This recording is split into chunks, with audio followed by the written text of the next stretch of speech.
Welcome to एडुजोस में आप सभी लोगों का स्वागत है। दोस्तों आज 19 मार्च और 19 मार्च के सभी करंट अफेयर्स इस वीडियो में हम लोग डिस्कस करेंगे। सबसे पहले यहाँ पर आपको बता दूं, करंट अफेयर्स का यहाँ पर रिवीजन भी कराया जाता है, इंपॉर्टेंट फैक्ट्स बताए जाते हैं और स्टैटिक जीके के क्वेश्चन भी कवर कराए जाते हैं। तो चिंगारी जीत की इस वीडियो को आप लोग डेली ज़रूर देखा कीजिए। इस वीडियो का PDF फाइल नीचे डिस्क्रिप्शन में मैंने एक डायरेक्ट लिंक दिया है, उसके माध्यम से आप इसे डायरेक्ट डाउनलोड कर सकते हैं। तो शुरुआत करते हैं हमारे डेली मोटिवेशनल कोट से। हासिल होगी मंजिल भी तू तैयारी करके तो देख, आग लगेगी फिर सीने में तू चिंगारी बन के तो देख। आप सबको इस करंट अफेयर्स को पढ़ते हुए लगातार 2-3 महीना हो गया है और उम्मीद करते हैं आप सब लोग चिंगारी बन चुके होंगे।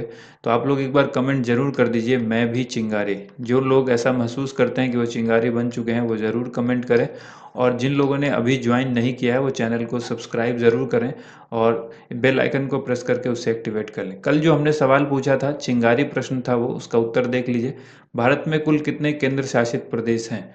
तो वर्तमान में 8 केंद्र शासित प्रदेश हैं। अभी भी बहुत लोग इसमें 9 आंसर कर रहे हैं और 7 आंसर कर रहे हैं। तो देखिए ज़रूर याद रखिएगा इसको, भारत में कुल 8 केंद्र शासित प्रदेश हैं, आगे से कभी गलत मत कीजिएगा। अब देखिए यहाँ पर अगला सवाल जो है आज के करंट अफेयर्स का है। वर्ष 2021 में वर्ल्ड स्लीप डे कब मनाया गया है? इस क्वेश्चन का आंसर हो जाएगा ऑप्शन नंबर डी, 19 मार्च को मनाया गया है। यहाँ पर देखिए वर्ष 2021 में विश्व नींद दिवस यानी वर्ल्ड स्लीप डे 19 मार्च को पूरी दुनिया में मनाया गया है, क्योंकि आज 19 मार्च है और 19 मार्च को यह मनाया गया। यह दिवस प्रतिवर्ष मार्च महीने के तीसरे सप्ताह के शुक्रवार को मनाया जाता है। इस साल का स्लोगन क्या है? Regular sleep healthy future. यह दिवस विशेषज्ञों और समाज के वरिष्ठ नागरिकों के एक समूह के द्वारा 2007 में शुरू किया गया था। एक रिपोर्ट के मुताबिक दुनिया भर में वर्तमान में 10 करोड़ से ज़्यादा लोग नींद से जुड़ी हुई समस्याओं से ग्रसित हैं और इनमें 80% से ज़्यादा लोग इसका इलाज नहीं करा पाते। इसलिए उन्हें अच्छी नींद जो है वो नहीं मिल पाती है, और जो नींद है वो बेहद ज़रूरी होती है। इसलिए ये जो दिवस मनाया गया है 19 मार्च को, वर्ल्ड स्लीप डे, इसको याद रखिएगा।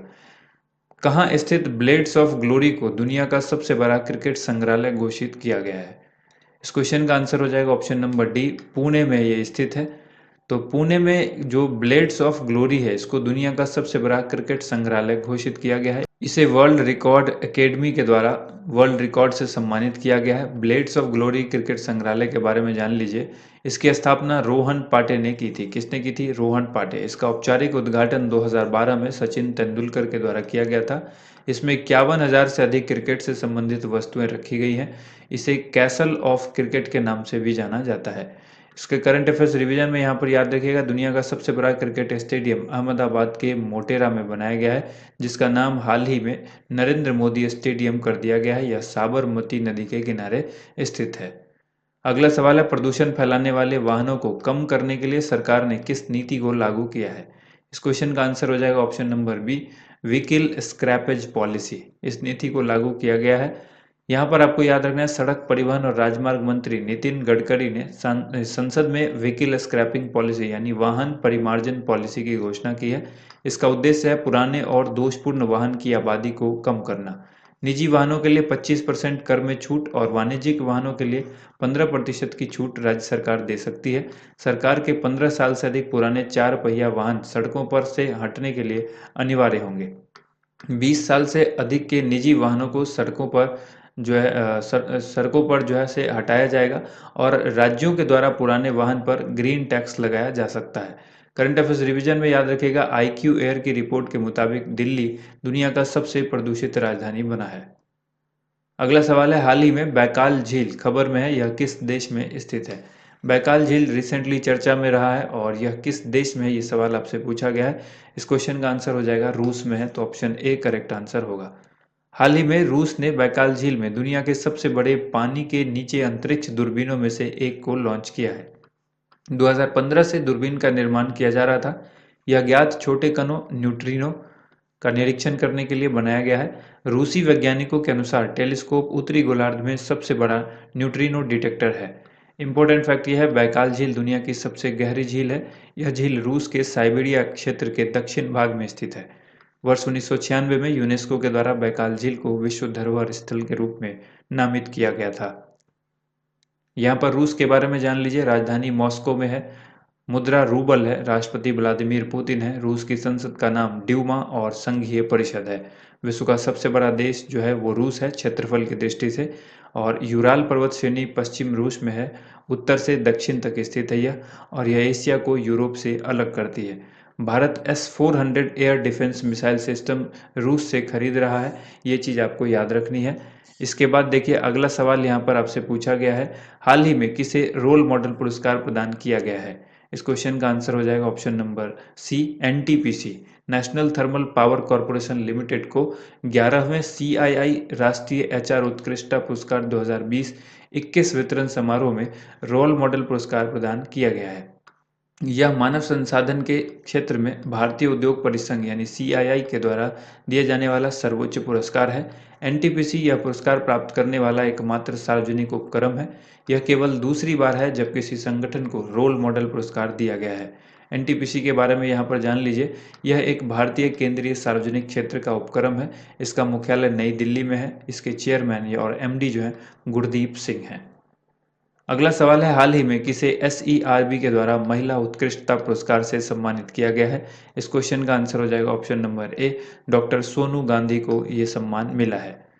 हैदराबाद स्थित राष्ट्रीय पशु जैव प्रौद्योगिकी संस्थान की वैज्ञानिक डॉक्टर सोनू गांधी को प्रतिष्ठित विज्ञान और इंजीनियरिंग अनुसंधान बोर्ड के द्वारा महिला उत्कृष्टता पुरस्कार से सम्मानित किया गया है। इसकी जानकारी विज्ञान एवं प्रौद्योगिकी मंत्रालय ने साझा की है। गांधी जी ने, यानी ये डॉक्टर सोनू गांधी की बात हो रही है, इन्होंने हाल ही में रूमेटाइड गठिया, जिसको RA कहते हैं, हृदय रोग, ये गठिया को अर्थराइटिस भी कहते हैं, ठीक है, रूमेटाइड अर्थराइटिस, हृदय रोग और जापानी इंसेफ्लाइटिस का पता लगाने के लिए एक स्मार्ट नैनो उपकरण डेवलप किया है, जिसके कारण उन्हें इस सम्मान से नवाजा जा रहा है। इंपॉर्टेंट फैक्ट में याद रखिएगा, वर्तमान में विज्ञान एवं प्रौद्योगिकी मंत्री डॉक्टर हर्षवर्धन है। करंट अफेयर्स रिवीजन में याद रखिएगा, रेलवे बोर्ड के पूर्व चेयरमैन और CEO विनोद कुमार यादव को, यानी VK यादव को वर्ष 2020 के लिए प्रतिष्ठित इंजीनियर अवार्ड से सम्मानित किया गया है। नेक्स्ट क्वेश्चन है, हाल ही में किस देश ने अफगान शांति सम्मेलन की मेजबानी की है। इस क्वेश्चन का आंसर हो जाएगा ऑप्शन बी, रूस ने मेजबानी की है इसकी। हाल ही में रूस ने अफगानिस्तान सरकार, तालिबान और अंतर्राष्ट्रीय पर्यवेक्षकों के प्रतिनिधियों के बीच एक शांति सम्मेलन की मेजबानी की है। सम्मेलन का मुख्य उद्देश्य रुकी हुई शांति प्रक्रिया को फिर से बहाल करना, यानी फिर से शुरू करना है। इस शांति सम्मेलन में भारत, चीन, ईरान और पाकिस्तान के प्रतिनिधियों ने हिस्सा लिया।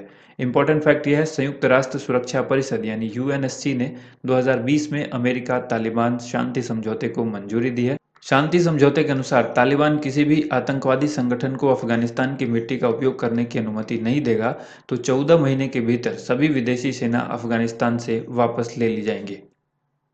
यहाँ पर अफगानिस्तान के बारे में याद रखना है, राजधानी काबुल में है, मुद्रा अफगानी है, राष्ट्रपति अशरफ गनी है, सीमा इसकी भारत, पाकिस्तान, चीन, ईरान, तुर्कमेनिस्तान, उज्बेकिस्तान और ताजिकिस्तान से लगती है।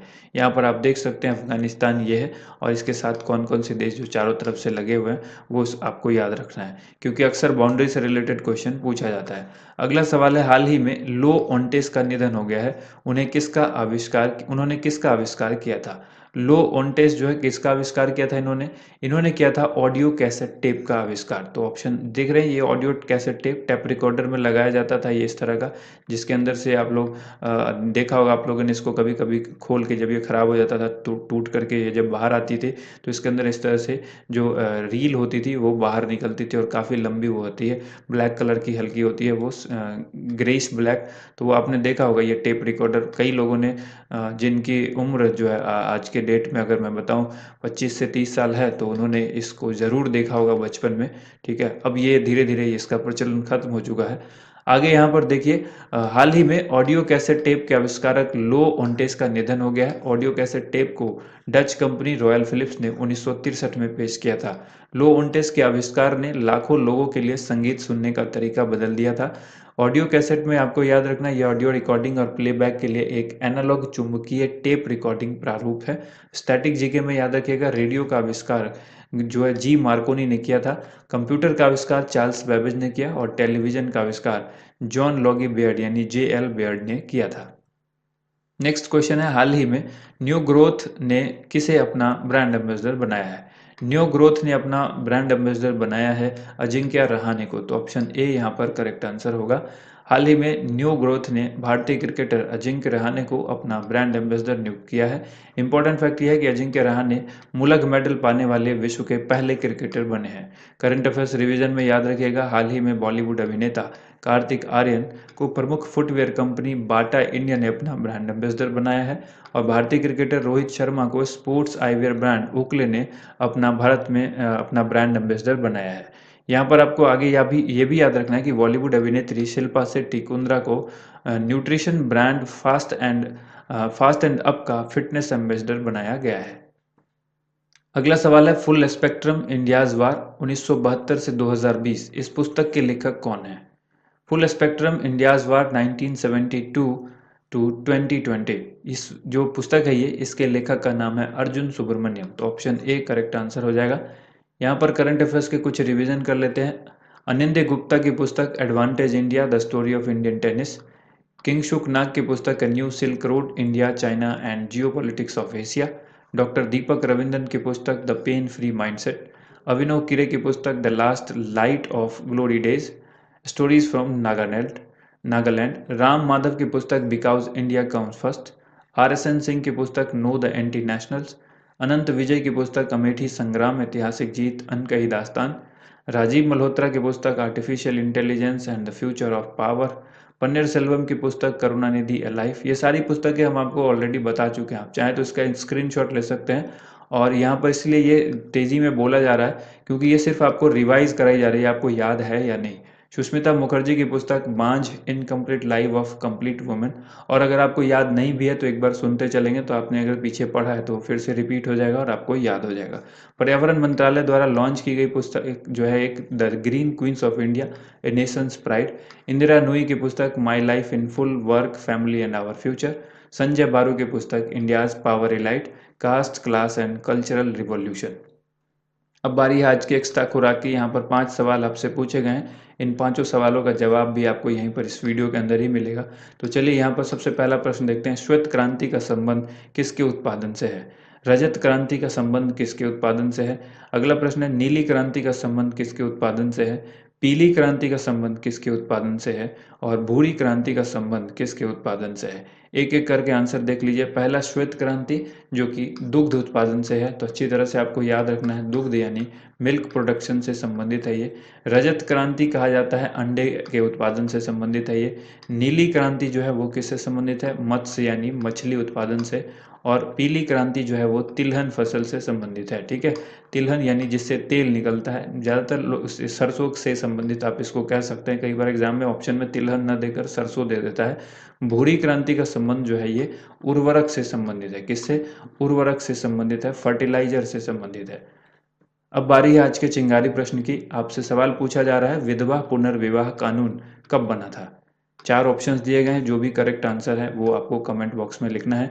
विधवा पुनर्विवाह कानून कब बना था? A, B, C या D, जो भी ऑप्शन जिसमें से सही है आप उसे कमेंट बॉक्स में ज़रूर लिखें। उम्मीद करते हैं आप सभी को वीडियो पसंद आई होगी। वीडियो को लाइक एंड शेयर जरूर कीजिएगा। Thank you.